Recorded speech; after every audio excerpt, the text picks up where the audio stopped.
maxamed axmed cali waxa uu aroortii yaambada u qaataa beertiisa oo ku taal bannaanka magaalada. inta uusan u jihaysan dhankaas iyo beerta waxa uu la qaxweeyaa waayeelka magaalada oo meeradani kulmiso. kaftan isxog wareysi iyo ka sheekeysiga dhacdooyin hore kadib, maxamed waxa uu kolkan u kala hayaa beertiisa isaga iyo 2 kuray uu dhalay. dhaqaaqida taayirka oo ay ka horeyso kicinta gaariga ayaa bilow u ah safar aan ku tagayno beerta tiyiga. maxamed waa waayeel waayo soo joogay oo wax badan og. waxa uu nooga warramayaa waayihiisii beeraha bilowgii tacabkan lagu tanaaday. aniga magacayga waxa la yiraahdaa maxamed axmed cali. waxaan ku noolahay magaalada la yiraahdo Murcanyo. waqti badan baan waxaan ku soo jiray beerahan 2004 baan bilaabay ilaa xilliga kana waa ku jiray. mar haddii aad tagto beerta dhexdeeda, indhahaagu waxay qabanayaan natiijooyinka shaqooyin hore loo qabtay iyo miraha ubax hore u baxay, balse wax kasta oo miro dhala lagana guulgaaro waxa ka horeysa shaqo adag. miraha yaanyada ee macaanka badan, kuwa basbaaska ee kulka badan iyo kuwa cunuuniga ee dhanaanka badan, intaba halkan ayaa ka bilaabanaysa shaqadeedu sida uu noo sheegay Aabbe Maxamed Axmed. beeruhu waxay isugu qaybsan yihiin khudaar iyo geed mirood. geed miroodku wuxuu isugu jiraa liin dhanaan, bambeelmo, saytuun, canuuni iyo timir. insha allahu tacaala xilliyada waxqabadkeeda qabowaha sanadkii bisha 8aad 9aad iyo ilaa iyo bisha 4aad khudaarta cagaaran iyo tacbada la yiraahdo qaraha iyo batiiqa iyo yaanyada baa noo baxa.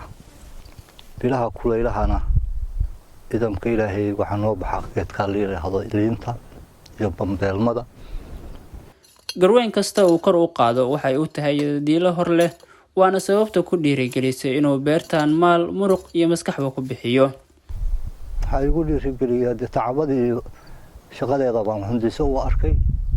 dabadeetana haddii la qadarayay waa xero ooday oo waxaan ka bilaabay yaanyo inaan beero. haddii la xukmay sanadka ka dambeysay saasoo kaleeto basal baan ku sii daray. sanadka ka bacdina geed miroodkaas hindisa ii qaaday oo aan ku gurtay. alxamdulillah intii ka dambeysana waa iskaga macayshay. kala aan weydiinay halka uu geeyo dalaga ka soo baxa beertiisa ayuu noo sheegay in gobollo badan ay ku tiirsan yihiin wax soo saarka beertiisa.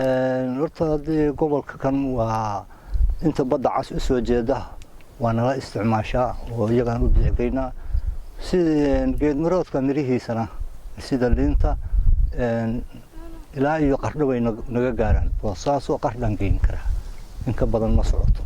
waxaa jirtay hiigsi iyo himilo durugsan oo uu ka lahaa inuu beero dalag manfac u leh dadka, balse dheef kastaa dhibteed leh. waxaa caqabad ku noqotay biyo yari, shidaalka oo qaali ah iyo cudurro uu cayayaanku sababo. waxaa ka mid ah cambaha. geedkaasi waa tijaabinay in badan isku daynay. nooguma baxo biyaha matoorka, waa noo bixi waay. waxaa dadka beeraha nooga horeeyay ama koonfur markaan wareynay biyo joogtaa buu rabaa baa la yidhi. habeen iyo maalin biyo ciraqa uu ku dhex jiro. caqabaduhu badan yihiin. xagga axfidka baa noogu tiro badan. axfidka beeraha baa noogu tiro badan. sababta waxay tahay xoolaha iyo beeraha isku dayacmaan. samberina haddii la qadarayay geed nool lama goyn karo. marka taasu waa caqabad. oo haddii halkana waa meel aada u fogo gobolka Gaardafo, haddii la qadaray waxa qabtira beeraha oo dooda ka xafida saa looma heli karo. beeruhuna waa da'yar yihiin, 20 sano waa da'yar tahay. caqabada kaleetana waa shidaalka. shidaalka mar buuyan soo saari hayn waxa ay shidaal iyo shaqaale cuntay mar baysan soo saari hayn. marka kaalmo kaleeto iyo deyman iyo waxba laga daba ka wareega si aan meeshii loogu hungoobin. insha Allah haday tara aad qaldanto oo wax kaasi noqdaan tara hadda meeta insha Allah ku guuleysata. marka labada dhibood ugu tiro badani oo waxa kiya waa axfidka iyo dakhliga gelaya oo shidaalka u badan labada caqabadood wixii kale oo hadee kaalmaha ilaahay cudurrada yimaada iyo sumaha iyo waxaas waa dhib laakiin hadee waa waxaad ama ka kami kartaa haddaad sumaysato ama si meel kale u wareegi kartaa laakiin insha Allah labadaas qodob baa ugu tiro badan oo ugu waaweyn habka casriga ah ee beerashada oo ka maqan deegaanka iyo wasaaradda beeraha oo siin tababar iyo qalab ku filan ayaa sabab u noqotay inay wax u beertaan sidii ay ka soo gaareen aabayaashood maya qaabka hore tan isticmaalana wali tabarta ka yar marka wali arintaas ma gelin waxaa nagu kalifay tabarta ka yar dhaqaalka ka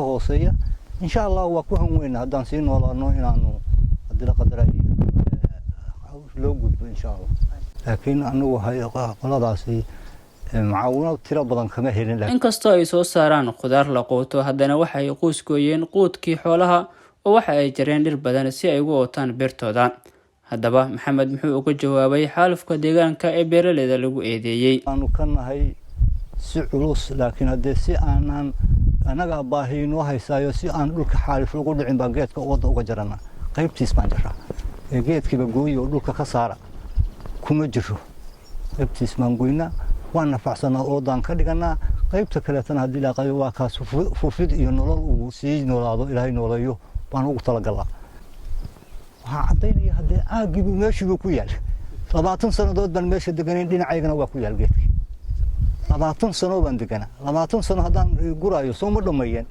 aagaygu ku yaal waa kan dhinacaygu taagan xanaanaynaya waa u baahnahay inaan meel fog ka doonin dantaydana waa ka gaarayaayo insha Allah waxbaan ku xafidanahay isagoo isbarbar dhigaya wax soo saarka deegaanka ayuu sheegay in degmada Murcayo ay tahay tan ugu wax soo saarka badan gobolka Gaardafo dhanka beeraha balse ay jiraan deegaano kale oo kula tartama wax soo saarka beeraha degmada tan Murcayo waxaan saadaalinayaa waa degmada ugu beera badan oo ugu soo wax soo saar badan waxayna hadda ugu badan Murcayo iyo Xaabo labada meelood ba beeraha ugu waaweyn ku yaalin